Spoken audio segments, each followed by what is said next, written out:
Video बघत असलेल्या प्रत्येकाला महाप्रपंचतर्फे तेजस तुंगारचा सप्रेम जय शिवराय, सप्रेम जय श्रीराम. काही जणांना सवय असते स्वतःच्याच फुशारक्या मारण्याची, स्वतःची वाहवा करून घेण्याची. मला पहा आणि फुले वहा अशी काही जणांची मनोवृत्ती असते. म्हणजे आता बघा ना, नेहरूंनी स्वतःला भारतरत्न देऊन टाकला, इंदिरा गांधींनी स्वतःला भारतरत्न देऊन टाकला. त्याचप्रमाणे महाराष्ट्रात देखील काही जण असे आहेत जे स्वतःच्या नावापुढे अनेक बिरुदावली घेऊन मिरवतात. यापैकीच एक म्हणजे शरदचंद्र पवार साहेब. स्वतःला आधारवड, जाणता राजा, कल्पवृक्ष काय काय म्हणून घेतात स्वतःला. मात्र प्रभू शिवरायांना जाणता राजा म्हणू नका हे सांगायला ते अजिबातच विसरत नाहीत. म्हणजेच स्वतःची तुलनाच काय, आपण प्रभू शिवरायांपेक्षाही मोठे आहोत हे सिद्ध करायचं आहे का स्वतःला जाणता राजा म्हणून घेऊन? बरं, आता त्यांचे जे चेले चपाटे आहेत ते सुद्धा याच रांगेतले आहेत. पवार साहेब आमचे विठ्ठल आहेत. अहो, पवार साहेब विठ्ठल कसे काय असू शकतात? ते तर नास्तिक आहेत ना. सुप्रिया सुळे यांनी संसदेमध्ये सांगितलेलं आहे की माझे बाबा हे नास्तिक आहेत. आणि जर मग शरद पवार हे नास्तिक आहेत तर मग त्यांना वारीवर का बोलावं असं वाटतंय? जे शरद पवार वारीमध्ये धार्मिक आतंकवाद पसरवला जातोय, धार्मिक द्वेष पसरवला जातोय असा आरोप करतात, तेच शरद पवार कॉर्पोरेट जिहादवर मूग गिळून गप्प काय? नाशिकमध्ये जी घटना घडलेली आहे ती अत्यंत घृणास्पद आहे, लज्जास्पद आहे. आरोपींना अटक देखील झालेली आहे. हिंदू मुलींना भुलवण्यात आलेलं आहे, त्यांच्यावर जोर जबरदस्ती करण्यात आलेली आहे, त्यांना गोमांस खाऊ घालण्यात आलेलं आहे, बुरखा घालण्याची त्यांच्यावर जबरदस्ती करण्यात आली, कलमा पढायला लावलेला आहे, अनेकांचं मॉलेस्टेशन झालं तिकडं. या प्रकरणावर न रोहित पवार काही बोलले, न सुप्रिया सुळे काही बोलल्या, न शरदचंद्र पवार काही बोलले. का? फक्त वोटांचं राजनीती करायची आहे यांना. यासाठी आपले हे हिरवे मतदार आपल्यापासून दूर जाऊ नये याची पुरेपूर काळजी हे तिघेही जण अचूकपणे घेतात. सुप्रिया सुळे मुस्लिम महिलांच्या मंचावर जाऊन सांगतात की 3 तलाकला माझा विरोध आहे, कारण सरकारनं कायदा आणला 3 तलाकचा आणि याचं उल्लंघन जर झालं तर अटक करण्यात येईल असं देखील सांगण्यात आलं होतं. यावर टीका करत असताना सुप्रिया सुळे असं बोललेले आहेत की नाही, माझा अब्दुल माझा है, वो जैसा है वैसा है, लेकिन वो मेरे बच्चों का बाप है, मैं उसे जेल में नहीं जाने दूंगी. इतकाच आवाज जर हिंदू माता बंधू भगिनींसाठी उचलला असता तर आज काँग्रेसच्या पाया पडावं लागलं नसतं राज्यसभेत जाण्यासाठी. तर आज ही नामुष्कीची वेळ आली नसती. आम्ही देवांचे बाप आहोत, महाभारत आणि रामायणाची या देशाला अजिबातच गरज नाही, ही असली यांची विधानं. आणि तरी देखील जे मतदार यांना मतदान करतात त्यांच्या बुद्धीची कीव करावीशी वाटते. आणि महाराष्ट्रात राहताना, प्रभू शिवरायांच्या महाराष्ट्रात राहताना हेच शिकवलं का प्रभू शिवरायांनी? अजिबातच नाही. यांनी ब्रिगेड उभी केली, नकली इतिहास पसरवला, खोटा इतिहास पसरवला. काय तर म्हणे प्रभू शिवरायांच्या सेनेमध्ये 57% मुस्लिम होते. अरे मग मराठा मावळे काय गोट्या खेळत होते का तेव्हा? ही भाषा जितेंद्र आव्हाडची आहे. ही जितेंद्र आव्हाडची भाषा आहे की गोट्या खेळत होते का म्हणून बोललेले थे. यांचेच शब्द यांना आता परत करण्याची वेळ आलेली आहे. मित्रांनो, अभिव्यक्ती स्वातंत्र्य हे फक्त यांच्या पुरतंच नाहीये, हे आपल्या सगळ्यांसाठी आहे. याच पावलावर पाऊल ठेवून रोहित पवार देखील पुढे वागत आहेत. शरद पवार यांना तर सवयच लागलेली आहे आत्मस्तुती करून घेण्याची. मला पहा आणि फुलं वहा, मी किती मोठा, मी किती ग्रेट, मलाच कशी काळजी आहे या महाराष्ट्राची आणि मीच या महाराष्ट्राचा कसा उद्धार करता आहे हे बिंबवण्याचा प्रयत्न यांनी आजवर केलेला आहे. मात्र आता लोकांच्या लक्षात आलेलं आहे की महाराष्ट्रामध्ये जातीपातीचं विष पसरवण्याचं काम जर कोणी केलेलं असेल, हे पाप जर कोणी केलेलं असेल तर ते शरदचंद्र पवार आणि त्यांच्या पिलावळीने केलेलं आहे. आणि हीच पिलावळ आता पुढे जाऊन आणखी उत्पात माजवण्याच्या प्रयत्नात आहे. आणि असं असताना देखील स्वतःचीच पाठ थोपटून घेण्यामध्ये हे कसलीही कमतरता ठेवत नाहीत. शरद पवार स्वतःच्या तोंडाने जरी काही बोलत नसले तरी ते त्यांच्या पिलावळीच्या तोंडातून मात्र स्वतःच्या वर कौतुकाची सुमनं उधळून घेतात. असाच काहीसा प्रकार रोहित पवार यांनी देखील केलेला आहे. मध्यंतरी एका न्यूज चॅनलमध्ये, मेनस्ट्रीम मीडियाच्या न्यूज चॅनलमध्ये एका मुलाखतीसाठी रोहित पवार यांना बोलवण्यात आलं आणि बोलवल्यानंतर त्यांना काही प्रश्न विचारण्यात आले देवेंद्र फडणवीस आणि शरद पवार यांच्याबद्दल.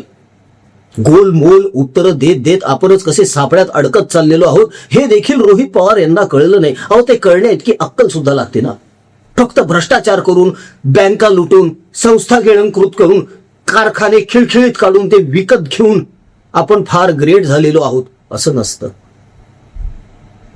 स्वतःचं ठेवायचं झाकून आणि दुसऱ्याचं पाहायचं वाकून ही यांची नीती आहे. रोहित पवार नेमकं काय बोललेले आहेत, कशी आपल्या आजोबांची यांनी भलावड केली आहे, काय स्तुती सुमनं उधळलेली आहे की पवार साहेबांचं राजकारण असं, पवार साहेबांचं राजकारण तसं. बघा बघा रोहित पवारच्या तोंडून ऐका, मग बोलूया यावर सविस्तर. ट्रम्प जे आहे, डोनाल्ड ट्रम्प जे करतायत ते सगळ्याच देशांना योग्य वाटतंय का? नाही. आता तुम्ही जर इक्वल फील्डवर, डिप्लोमसीवर जर लढाई लढला असता तर तिथे वेगळी परिस्थिती असली असती. तिथे ट्रम्पचं चाललं नसतं. तिथं तुमच्या रशियाचं प्रेसिडेंटचं चाललं नसतं. नॉर्थ कोरियाचं चाललं नसतं. ते वेगळ्या ह्याच्यावर लढतात. और अभी तो रुको, क्लायमॅक्स अभी बाकी है. पवार साहेब आणि त्यांची रणनीती ही डिप्लोमसी आणि राजकीय डावपेचावर त्या ठिकाणी आहे.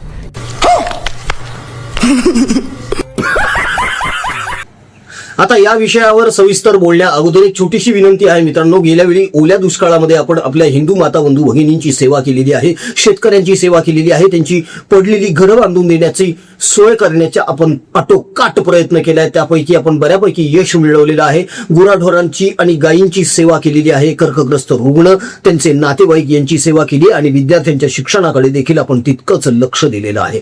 अशीच सेवा इथून पुढे आपल्याला करायची आहे. मी माझ्या परीने मला जेवढं काही शक्य आहे ते सगळं करतोय आपल्या हिंदू माता बंधू भगिनींसाठी. मित्रांनो, या सत्कर्मामध्ये प्रभू श्रीरामाच्या नावानं सुरू केलेल्या या सेवा संकल्पामध्ये आपण देखील मन मोठं करून सहभागी व्हावं, मदत करावी, हीच कळकळीची विनंती आणि आवाहन आहे. दिल्या गेलेल्या जीपे, फोनपे क्रमांकावर आपल्या इच्छेनुसार, मर्जीनुसार आपल्याला जे योगदान द्यावंसं वाटतं ते निश्चित द्या. ट्रान्झॅक्शनचा स्क्रीनशॉट आम्हाला याच नंबरवर व्हॉट्सअप करा, म्हणजे त्याचा ट्रॅक रेकॉर्ड ठेवून त्याची डिजिटल पावती तुमच्यापर्यंत आम्हाला पोहोचवता येईल. मित्रांनो, एक रुपया अनेकांसाठी लाख मोलाची मदत ठरू शकतो. ही माणुसकीची भावना मनामध्ये ठेवून पुढे या. चला विषयाला सुरुवात करूया.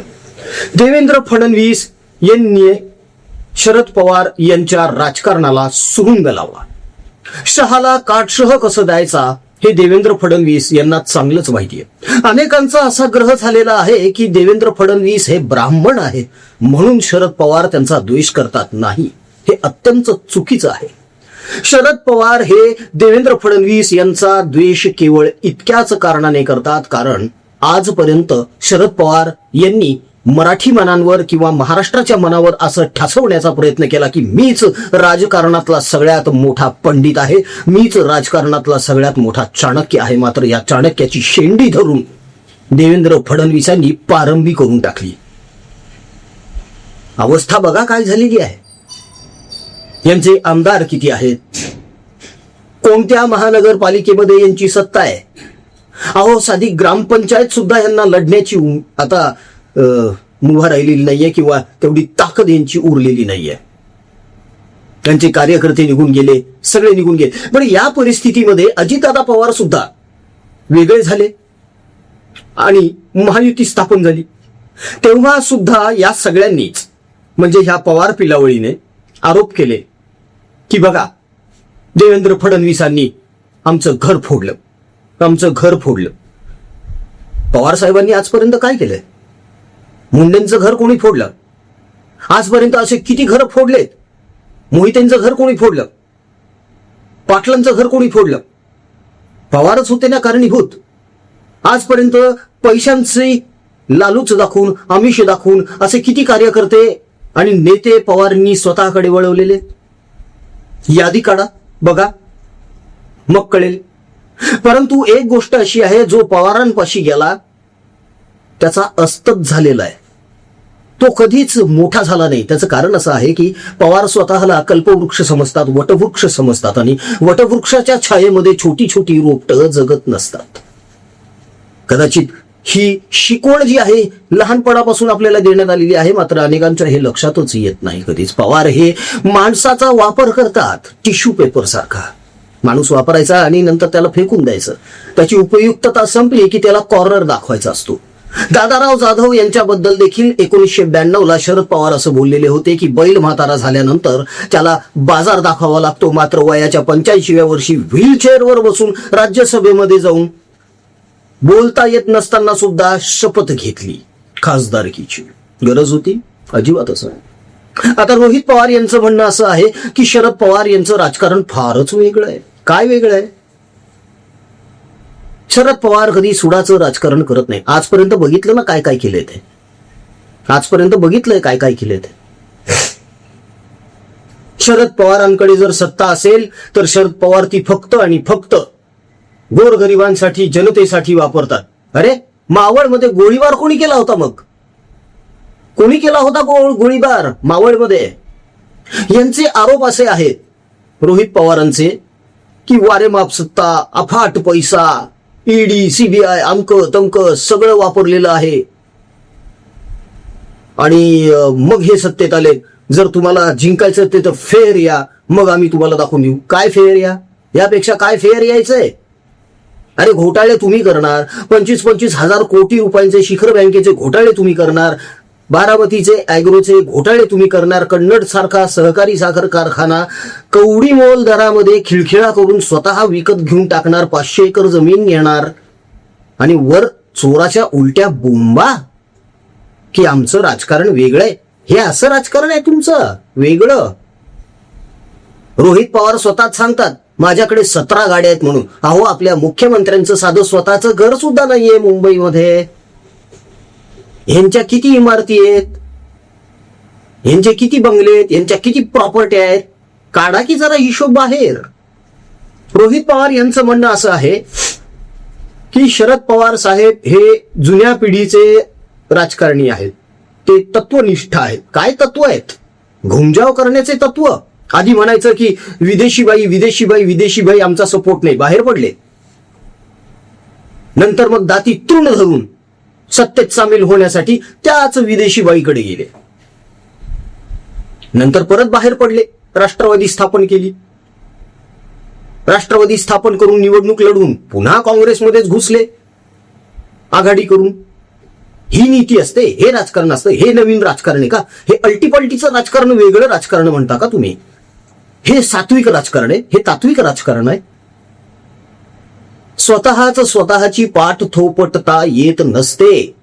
फक्त स्वतःच्या तोंडाने स्वतःवरच स्तुतीसुमनं उधळून घेता येऊ शकतात. असाच काहीसा केविलवाणा प्रयत्न रोहित पवार वारंवार करत आहेत आणि त्याचं एक प्रात्यक्षिक तुम्ही नुकतंच बघितलेलं आहे मित्रांनो. आता सगळ्यात महत्वाचा मुद्दा असा आहे की हे जो आरोप करतात की आमच्याकडे सत्ता असती तर आम्ही सुयोग्य पद्धतीनं चालवलं असतं. काय सुयोग्य पद्धतीनं चालवलं होतं? अर्णब गोस्वामीला घरातून खेचून नेलं, अनिल देशमुखाला कामाला लावलं, सचिन वाझेला हाताशी धरून 100 कोटींची वसुली केली, मनसुख हिरेनचा मृत्यू झाला. सुशांत सिंग राजपूत आणि दिशा सलियान यांच्या प्रकरणावर शरद पवार एक वाक्य तरी आजपर्यंत बोललेले आहेत का? अजिबातच नाही.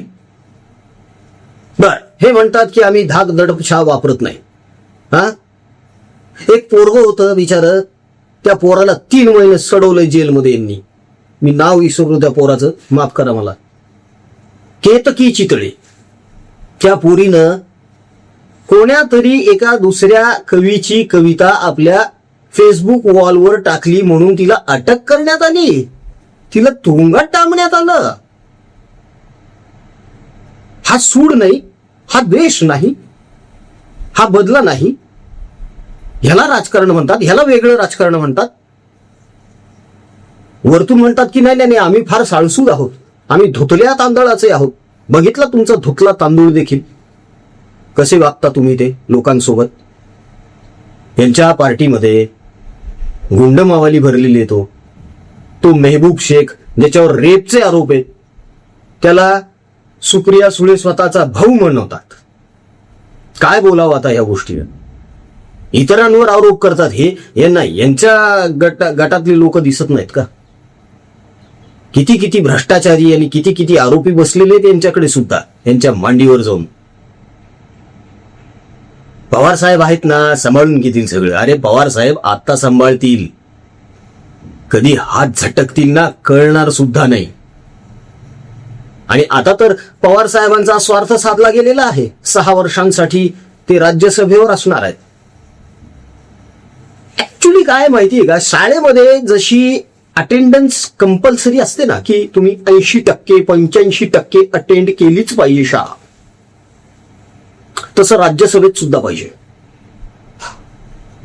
85% खाली वर्षभरामध्ये जर तुम्ही उपस्थित नसाल, खासदारकी रद्द झाली पाहिजे, तरच हे राजकारणी वठणीवर येणार.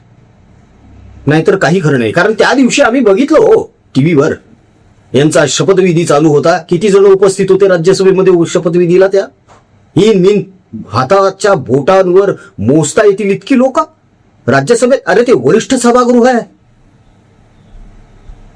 काहीतरी तर सन्मान आपल्या खासदारांनी ठेवला पाहिजे ना त्याचा. अजिबातच नाही. कारण यांना कामं करायचीच नाहीयेत. कामं करायची असती तर मग लोकांमधून निवडून गेले असते ना. असं मागच्या दरवाज्यानं जायची गरज काय होती, आणि तेही या वयात. राज्यसभेवर जाऊन आता हे काय साध्य करणार आहेत? रोहित पवार जे कोड कौतुक करत आहेत आपल्या आजोबांचं, कशासाठी करत आहेत? 29 पर्यंत आता काही निवडणुका नाहीयेत, हातात सत्ता नाहीये. वहिनींनी विलिनीकरणाचा यांचा जो प्रस्ताव होता तो ठुकरून दिलेला आहे. त्यामुळे आता सत्तेचा मलिदा सुद्धा चाखता येणार नाहीये. फक्त आता एवढंच करायचं आहे, आपण जी लफडी केलेली आहेत, आपण जे घोटाळे केलेले आहेत ते आता बाहेर पडू नयेत यासाठी काकी काकी काकी काकी करायचं. That's it. ही लवाडी आहे, हा धूर्तपणा आहे. हे ओळखणं अत्यंत गरजेचं आहे मित्रांनो. रोहित पवार यांना आता असं वाटायला लागलेलं आहे की मीच आता राष्ट्रवादीचा सर्वेसर्व आहे. पण रोहित पवार एक गोष्ट विसरत आहेत. जे शरद पवार, अजितदादा पवार यांच्या कर्तृत्वाला डावलून त्यांना साइड कॉर्नर करू शकतात आपल्या मुलीसाठी, तर ते पवार रोहितला कितपत झेलतील? आता तो टनाटन उड्या मारतोय तव्यावर टाकलेल्या मक्याच्या दाण्यांचा, जसा हे होतो, काय म्हणतात त्याला आपण, पॉपकॉर्न होतात त्याचे उडून उडून, तसा रोहित पवार सध्या उड्या मारतोय. पण त्याला एक गोष्ट लक्षात येत नाहीये, ते पॉपकॉर्न त्या तव्यावर तोपर्यंतच आहे जोपर्यंत त्यावर झाकण आहे. झाकण काढलं की ते सगळे पॉपकॉर्न बाहेर पडणार आहेत उड्या मारू मारू. तसाच एक दिवस रोहित पवार देखील उड्या मारत मारत असाच बाहेर पडू शकतो. आणि हे होऊ शकतं कारण यांच्यातली अंतर्गत स्पर्धा ही शिगेला पोहोचलेली आहे. वरून जरी दाखवत असतील, दिसत असेल की हम सब एक है, हम साथ साथ है, असं नाहीये. असं नाहीये. 40 वर्ष ज्या स्त्रीने यांच्या घरी सून म्हणून संसार केला, तिला हे बाहेरचं म्हणू शकतात. स्वतःच्याच लेकीसारख्या सुनेला जर हे असं बोलू शकतात, तर हे कुठल्याही पातळीला जाऊ शकतात आपल्या पुत्रीसाठी. त्या धृतराष्ट्रानं दुर्योधनाच्या अंध प्रेमामध्ये जसं स्वतःचं राज्य बुडवलं ना, तसंच शरद पवार यांनी आपल्या पुत्री प्रेमापोटी आपलं सगळं साम्राज्य गमावलेलं आहे. हे सुद्धा रोहित पवार यांना मान्य करावं लागेल आणि पुढच्या एखाद्या मुलाखतीमध्ये त्यांनी या मुद्द्यावर देखील थोडासा प्रकाश टाकावा अशी आमची त्यांच्याकडे विनंती आहे. तुम्हाला काय वाटतं मित्रांनो, रोहित पवार यावर प्रकाश टाकतील? बघा, कमेंट करा. तुमच्या कमेंटचा नक्कीच आम्ही वाट बघत आहोत. त्याचा तुमचा प्रतिसाद आमच्यासाठी खूप महत्वाचा ठरतो. त्यातून नवीन नवीन विषय सुचतात, व्हिडिओ करण्यासाठीचे प्रेरणा मिळते, जोश येतो अंगामध्ये काहीतरी करण्याचा, आपल्या हिंदू माता बंधू भगिनींची सेवा करण्याचा आणि फेक नेरेटिव्ह खोडून काढण्याचा. जेव्हा मित्रांनो व्हिडिओ आवडला असेल, लाईक करा, शेअर करा, सबस्क्राईब करा. आणि जाता जाता परत एकदा छोटीशी विनंती आहे, गेल्या ओल्या दुष्काळामध्ये आपण जशी मदत आपल्या हिंदू माता बंधू भगिनींसाठी केली, शेतकऱ्यांसाठी केली, कर्कग्रस्त रुग्ण त्यांचे नातेवाईक यांच्यासाठी केली, विद्यार्थ्यांसाठी केली, तशीच आता या कोरड्या दुष्काळात भीषण परिस्थितीमध्ये जेव्हा पाणी टंचाई शिगेला पोहोचलेली आहे तेव्हा सुद्धा करायची आहे. मी माझ्या परीने मला जे काही शक्य आहे ते सगळं करत आहे. प्रांजळपणे कबूल करतो, कमी पडत आहे म्हणून मी पुन्हा पुन्हा विनंती करतोय मित्रांनो, या प्रभू श्रीरामाच्या नावाने सुरू केलेल्या सेवा संकल्पामध्ये सहभागी व्हा. इच्छेनुसार, मर्जीनुसार जे योगदान द्यावं वाटतं ते निश्चित द्या. जीपे, फोनपे क्रमांक स्क्रीनवर आहेत. ट्रान्झॅक्शन झाल्यानंतर याच व्हॉट्सअपवर तुमचा तो स्क्रीनशॉट आम्हाला शेअर करा. त्याचा ट्रॅक रेकॉर्ड ठेवून त्याची डिजिटल पावती तुमच्यापर्यंत आम्हाला पोहोचवता येईल. मित्रांनो, एक एक रुपया फार महत्वाचा असतो. अनेकांसाठी तो लाख मोलाचा ठरू शकतो. तेव्हा जास्तीत जास्त प्रमाणामध्ये सहभागी व्हा आणि कळकळीच्या या आवाहनाला प्रतिसाद द्या. बाकी व्हिडिओ कसा वाटला कमेंटमध्ये नक्की कळवा. इथेच थांबतो. जय हिंद, जय महाराष्ट्र, वंदे मातरम, जय शिवराय, जय शंभूराजे, जय भवानी, जय जगदंब, भारत माता की जय, जय श्रीराम.